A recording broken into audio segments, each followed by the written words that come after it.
Bitta protsedura qilishdan oldin o'zi вообще ozginacha o'qib, nima bu deb o'rganib kelish kerakmi? Yo menga ip qo'yib ber. Yo menga lipolitik qilib ber.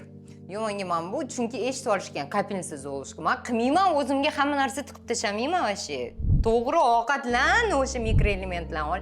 Ikkita finik ye kuniga, kundaligi kerakli makro mikroelementlarni olasan. Zachем tiqib tashab? Bekorga yaratib qo'ymagan shuncha produktlarni. Yuz osilgan ayollar birinchi vesini to'g'rilab olish kerak. Bu ipni bechara qanaqa qilib, dada qanchagacha tortib qo'yish mumkin uni. Yuz osilgan, aytib biling, 4-5 sm lishniy koja bo'lgandan keyin qaysi nit tortib joyiga qo'yib beradi. Men protsedurani yomon demoqchi emasman. Prosta sizlarga keltirib berdim.